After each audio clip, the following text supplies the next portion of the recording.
Hi అండి, అందరికి నమస్తే. మొత్తానికి మా తెనాల్లో అయితే వర్షాలు పడుతున్నాయి. మీరు విన్నది కరెక్టే. గత 2 నెలలుగా ఇది వర్షాకాలం ఎండాకాలం అర్థం కాక ఈ ఎండకి ఉక్కిరి బిక్కిరి అయితే అయిపోయాం. ఫైనల్ గా నిన్న రాత్రి నుండి కొండపోతగా వర్షం అయితే కురుస్తుంది. రోడ్డు కూడా మోకాల్లో నీళ్ళు అయితే వచ్చేసినాయి. పడగలుతుంది. Sorry, it's a auto. అప్పుడు ఎప్పుడో ఒకసారి పడింది ఇంత వర్షం. అప్పుడు నీళ్లు ఇంత చామలంగా లేవు, ఎందుకంటే కాలువలు అయితే తవ్వలేదు. ప్రెసెంట్ అయితే కాలువలు తవ్వారు కాబట్టి నీట్ గా నీళ్ళు అయితే స్వచ్ఛంగా కనిపిస్తున్నాయి. ఇందాక వర్షం కొద్దిగా తగ్గింది. సర్లే అని స్నానం చేసి రెడీ అయ్యి బయటకు వచ్చే లోపల వర్షం అయితే మళ్ళీ దంచి కొడుతుంది. ఎంతలో ఆకలిస్తుంది, ఏదైనా తిందాం అనుకున్న లోపల మా అమ్మ గులికల ప్యాకెట్ అయితే చేతిలో పెట్టింది. ఏంటిదా అని ఆలోచిస్తే, నీకు కాదులేరా, నీకు టిఫిన్ వేస్తాను, పైకి వెళ్ళి మొక్కలకి మందు అయితే వేసిన మంది. సరే అని ఇంక పైకి అయితే వెళ్ళిపోయాను అనమాట. ఇదే జలపాతం మా ఇంటి దగ్గర ఉన్నటువంటిది. ఈ తెప్ప కూడా నేను లాస్ట్ టైం వర్షాలు వచ్చినప్పుడు రెడీ చేసుకున్నాను, కానీ దానివల్ల యూజ్ ఏం లేదు.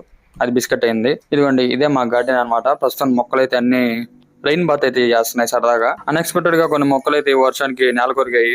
అవి మీకు నెక్స్ట్ షాట్ లో అయితే చూపిస్తాను. ఛానల్ ని సబ్స్క్రైబ్ చేసుకోవచ్చు, పర్లేదు.